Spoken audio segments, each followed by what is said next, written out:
नमस्कार, welcome to career 247। मैं हूं प्रशांत धवन। नाउ रिसेंटली आपने मेरी वीडियो में देखा होगा, मैंने आपको बताया था कि यूएसए के धीरे धीरे स्वर बदलने स्टार्ट हो गए हैं। 27 तारीख हमारे ऊपर है, भारत पर 50% टैरिफ लग चुके हैं और इंडिया ने कहीं से भी संकेत नहीं दिया कि हम लोग अपनी पॉलिसी चेंज करने वाले हैं। उल्टा आप देखोगे, इसी महीने के अंत में पीएम मोदी चाइना जाने वाले हैं एससीओ समिट के लिए।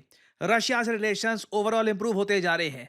यूएसए को अब जेन्युइनली फील हो रहा है कि जो इनको उम्मीद थी कि शॉर्ट टर्म प्रेशर डालेंगे, भारत झुक जाएगा, ट्रम्प डिक्लेयर करेंगे, देखो मैंने जापान, साउथ कोरिया, यूरोप के साथ इंडिया की जो लीडरशिप है उसको भी झुका दिया। बट क्लियरली अब दिख रहा है यूएसए ने धीरे धीरे टाको की प्लानिंग करनी स्टार्ट कर दी है। यहां पे आप देख पाओगे, रिसेंटली स्कॉट बेसेंट, मैंने आपको हमेशा कहा है यूएसए में जो इनके ट्रेजरी सेक्रेटरी हैं स्कॉट बेसेंट, इनकी स्टेटमेंट पे खास ध्यान देना। बहुत ही ज्यादा पावरफुल व्यक्ति हैं और डोनाल्ड ट्रंप बिल्कुल इनकी बात सुनते हैं पॉलिसी मेकिंग में।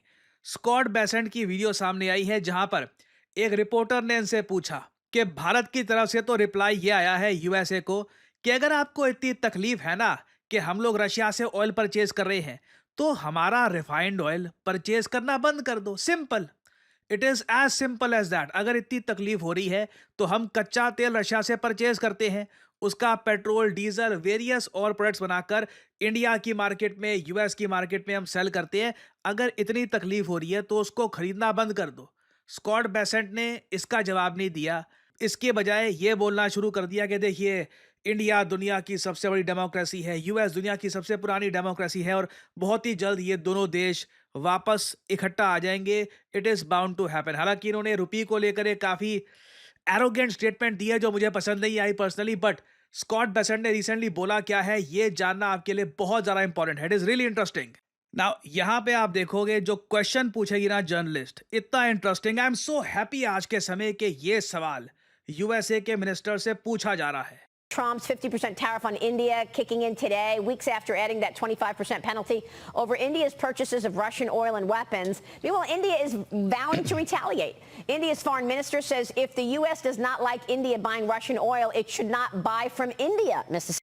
नाउ यहाँ पर जो जर्नलिस्ट हैं यूएसए के, उन्होंने बोल दिया कि इंडिया के विदेश मंत्री तो कह रहे हैं इतनी तकलीफ हो रही है तो मत खरीदो ना हमसे प्रोडक्ट्स, सिंपल सोल्यूशन है यहाँ पे। इसका जवाब देखिएगा स्कॉट बेसेंट क्या देंगे।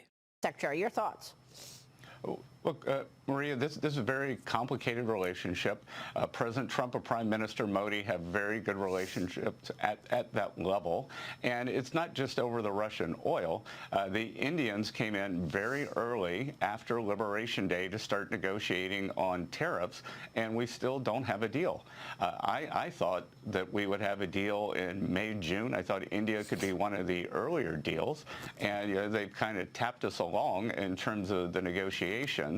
And then there is also the aspect of the Russian crude purchases, which they've been profiteering on. So it's there. There are many levels going on here. I do think India is the world's largest democracy. The U.S. is the world's largest economy.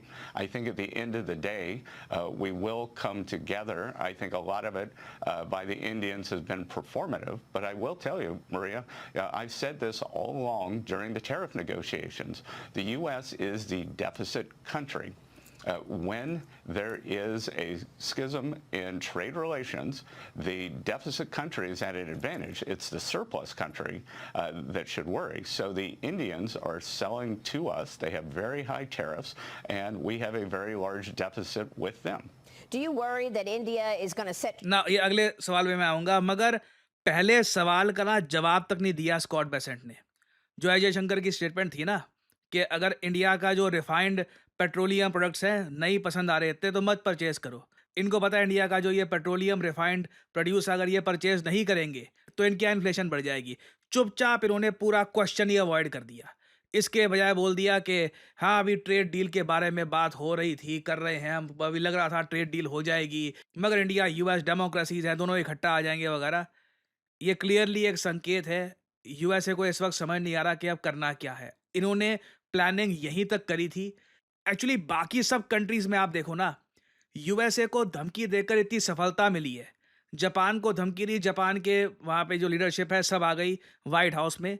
एक deal कर ली। South Korea के साथ भी यही हुआ, Europe के साथ भी यही हुआ। यूरोप के तो सारे लीडर थे वो ट्रम्प के सामने एक डेस्क पर बैठ गए थे। वो मैंने आपको फोटो भी दिखाई थी, बहुत वायरल हुई थी। इंडिया के साथ इनको उम्मीद थी नहीं कि इंडिया टैरिफ 50% के एक्सेप्ट भी कर लेगा, झेल भी लेगा और कहेगा इंडिया ठीक है, हम और मार्केट ढूंढते हैं एक्सपोर्ट्स के लिए, नो प्रॉब्लम। आपको हमसे नहीं परचेज करना, एब्सोल्युटली नो प्रॉब्लम। और अब यूएसए को चिंता ये है इंडिया की डिफायंस देखकर बाकी कंट्रीज इंस्पायर ना हो जाए, बाकी कंट्रीज भी ये ना देखना स्टार्ट कर दे कि अगर इंडिया जो एक रिलेटिवली डेवलपिंग कंट्री है, कोई अमीर देश नहीं है हमारा, हमारे यहाँ प्रॉब्लम्स हैं, आप सबको पता है, अभी हमको काफी ग्रो करना है। अगर हम लोग इतने डिफाइंड हो सकते हैं तो बाकी जो कई अमीर देश हैं वहां पे जेन्युइनली आज के समय सवाल पूछे जा रहे हैं कि हमने ट्रंप के साथ जल्दबाजी में डील तो नहीं कर दी। अगर हम भी भारत की तरह डिफाइंस दिखाते तो क्या रिजल्ट अलग होता। ना यहाँ पे जो जर्नलिस्ट हैं इन्होंने ये समझ लिया कि अमेरिकी जनता देख रही है और जो जवाब आया है स्कॉट बेसेंट की तरफ से थोड़ा सा कमज़ोर है। तो इसके बाद जर्नलिस्ट ने एक अजीब सा सवाल पूछा। मैंने बहुत रेयरली देखा है एक जर्नलिस्ट इस तरीके से सवाल पूछे। आप देखोगे जर्नलिस्ट पूछेंगी कि अब तो न्यूज़ ये आ रही है कि इंडिया इंडियन रुपी को एक रिजर्व करेंसी बनाने की कोशिश करेगा, और ये सवाल पूछने के बाद आप देखोगे वो रिपोर्टर हंसेगी ऑलमोस्ट मजाक के रूप में कि क्या ये पॉसिबल भी है। और फिर स्कॉट बेसेंट यहाँ पे कहेंगे नहीं रुपी सिर्फ हमको कोई चिंता ही नहीं है यहाँ पर। ये यहाँ पे दिखती है अमेरिकन एरोगेंस। इन लोगों की एरोगेंस तब भी थी जब इनको लगता था कि इसरो रॉकेट्स लॉन्च नहीं कर पाएगा, भारत खुद का क्रायोजेनिक इंजन तैयार नहीं कर पाएगा। काफी एरोगेंस थी इन लोगों को। इनको उम्मीद थी नहीं कि हम लोग जहां पे अब आज के समय हम आ गए हैं 200 साल से ऊपर कॉलोनियल रूल सहकर, हम अभी ऑलरेडी 80 साल से भी कम हमको हुए हैं आजाद हुए। तो कहीं ना कहीं आप देखोगे अमेरिकन के कोर में at the deep down their heart वो बिल्कुल नहीं चाहते कि धीरे धीरे इंडिया और आगे ड्रीम करना शुरू कर दे, अपनी करेंसी को और प्रमोट करना स्टार्ट कर दे। और इस वीडियो में आप देखोगे रुपी के बारे में ये कैसे बात करते हैं। This is very interesting. Do you worry that India is going to set trade in the rupee? And ना ये मैंने बहुत कम देखा है कि एक सवाल पूछने के बाद एक जर्नलिस्ट हंस दे ऑलमोस्ट कि मैंने सवाल ही क्या पूछ लिया है। दिस इज मतलब ऑलमोस्ट ये नॉर्थ कोरिया स्टैंडर्ड मतलब जर्नलिज्म है अपने आप में। खैर आगे देखते हैं। they'll do trade with the rupee currency with the BRIC nations instead of the U.S. dollar. There are a lot of things I worry about. The rupee becoming a reserve currency isn't one of them. Right, right. No, I thought you would say that. It's on this trade problem with us. I think the rupee is near an all-time low versus the U.S. dollar. Yeah, great point. Now यहाँ पे of course reporter ने ये पूछा कि ये report आ रही है कि इंडिया ब्रिक्स के और करीब चला जाएगा, रुपी के साथ ट्रेड करना स्टार्ट कर देगा, डॉलर को ड्रॉप कर देगा। बेसेंट कहते हैं कोई दिक्कत ही नहीं है, कोई प्रॉब्लम ही नहीं है, रुपी के बारे में हम चिंता नहीं कर रहे, रुपी अपने ऑल टाइम लो पे है। ये स्टेटमेंट देखिए बिल्कुल एज इंडियंस चुभती है। अमेरिकन का जो एक आप कह लीजिए नेकेड एरोगेंस यहाँ पे हमको दिखता है कि बिल्कुल आज के समय ये लोग किस तरीके से बाकी कंट्रीज के बारे में सोचते हैं। Clearly not a friendly country at all. They would love to underestimate India, और यही हमारे लिए अगला चैलेंज है। मुश्किल होगी, मेहनत लगेगी, और बिल्कुल देखिए एक बार को ये कह रहे हैं रुपीज एट ऑल टाइम लो, रुपी की वैल्यू देखिए बिल्कुल हम लोग इंक्रीज कर सकते हैं। We need to work harder, we need to improve our exports. हमें मेक इन इंडिया को एक बड़ा ब्रांड बनाना होगा। अभी गवर्नमेंट के सामने बहुत सारे चैलेंजेस हैं, बट मेरा ये मानना है कि भारत आने वाले 10 सालों में ये चैलेंज से भी उभरेगा। आप देखोगे rupee will emerge as an important global currency as well. इसका सिंपल रीज़न यही है, मैन्युफैक्चरिंग जिस स्केल में भारत में बढ़ती जा रही है, इंडिया के एक्सपोर्ट्स बढ़ते ही जाएंगे इन द फ्यूचर, और रुपी की डिमांड बढ़ती रहेगी। ये बात मैं ऐसे नहीं बोल रहा कि हम होंगे कामयाब और मतलब मन में विश्वास वगैरह। This is very much something that all of us can see. अभी ठीक है अमेरिकन का ये एरोगेंस हमको दिख रहा है, बट आने वाले 10 सालों में आई एश्योर यू ये लोग इस टॉपिक को लेकर भी इतना नहीं हंस पाएंगे कि रुपी की वैल्यू कितनी कम है और रुपी क्या कभी कोई इंटरनेशनल ट्रेडिंग करेंसी बन पाएगा भी या नहीं बन पाएगा। तो खैर अभी के लिए मैं ये कहूँगा पहले साइंस दिखे हैं टाको के। ट्रंप ऑलवेज चिकन्स आउट, मतलब कि यूएस इवेंचुअली यू टर्न ले सकता है 25% एडिशनल टैरिफ के मामले में। देखना होगा इवेंचुअली यहाँ पर होता क्या है। बहुत सारी डेवलपमेंट्स आएंगी आने वाले इस टाइम में। मैं आपके लिए अपडेटेड वीडियोस ऑब्वियसली लाता रहूँगा। फाइनली आपसे मैं यहाँ पे एक सवाल पूछूंगा। क्वेश्चन ये है कि किस कंट्री ने रिसेंटली एक लेटर ऑफ इंटेंट साइन किया है वर्ल्ड फूड प्रोग्राम के साथ, जिसके अंदर ये बोला है इस कंट्री ने कि हम लोग फोर्टिफाइड राइस होता है ऐसा चावल जिसमें आयरन, विटामिन्स वगैरह, ये सारी जो इंपॉर्टेंट चीज़ें जो एक ह्यूमन बॉडी को चाहिए, वो एडिशनल ऐड कर रखी होती है। ज़्यादा आप कह लीजिए ह्यूमन बॉडी के लिए फ़ायदेमंद होते हैं फोर्टिफाइड राइस। तो ये देश वर्ल्ड फूड प्रोग्राम को फोर्टिफाइड राइस प्रोवाइड करेगा, जो दुनिया भर में जहाँ पे भूख बहुत ज़्यादा है, खाने की काफ़ी कमी है, उधर ये चावल बाँटे जाएँगे। बताइए किस कंट्री ने रिसेंटली लेटर ऑफ इंटेंट इसका साइन किया है? ये है यहाँ पे आपकी ऑप्शंस। इंडिया, चाइना, ब्राजील या साउथ अफ्रीका। कमेंट सेक्शन में करिए उत्तर। जो लोग देंगे सही आंसर, उनकी कमेंट को मैं दे दूंगा हार्ट, ताकि बाकी लोग समझ पाएं कि सही उत्तर क्या है।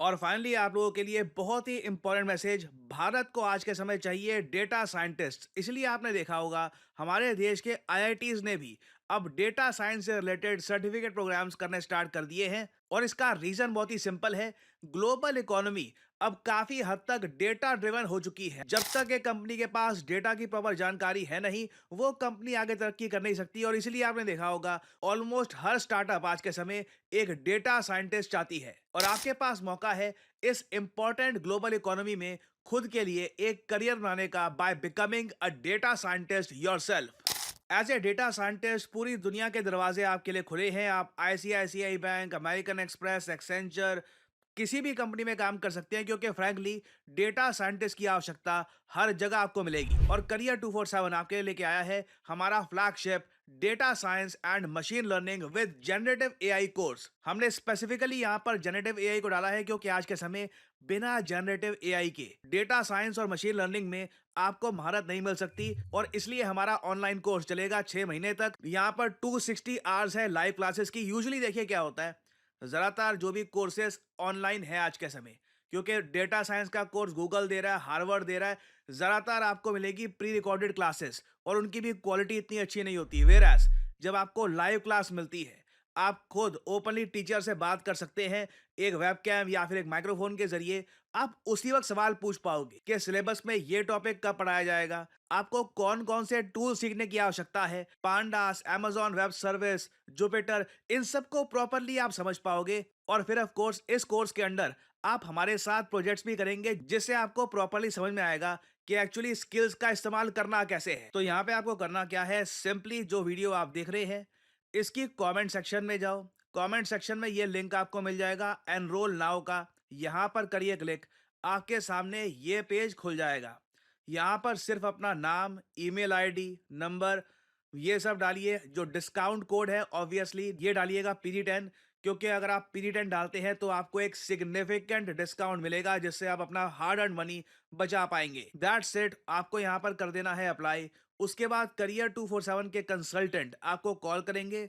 आप इनसे बातचीत कर सकते हैं कि इस कोर्स की एलिजिबिलिटी क्या है, क्या ये कोर्स आपके लिए है। और वैसे मैं आपको बता दूं, आप अगर एक वर्किंग प्रोफेशनल है, अभी आप ऑलरेडी कहीं पर काम कर रहे हैं, आपको बेहतर जॉब चाहिए, बेटर पेइंग जॉब चाहिए, तब तो definitely you should do data science and machine learning course. It will really boost your career. और मैं आपको बता दूं, हमारे पास ज्यादातर वर्किंग प्रोफेशनल्स ही आते हैं, क्योंकि जिसकी अभी तक नौकरी लगी नहीं है वो समझ नहीं पाता कि स्किलिंग से इम्पैक्ट क्या आता है। जो एक बार को कहीं पे जॉब कर चुका होता है, ओनली दैट पर्सन नोज कि the more skilled you are the better you will be paid. So हमारा data science and machine learning with gen AI का कोर्स बहुत ही जल्द स्टार्ट हो रहा है। पहली क्लास कुछ ही दिनों में स्टार्ट हो जाएगी। अगर आप डेटा साइंस में अपना करियर स्टार्ट करना चाहते हैं, देन ज्वाइन दिस कोर्स। और इसी नोट के साथ ये है वीडियो का अंत। Thank you for listening, and as I always say, may the gods watch over you.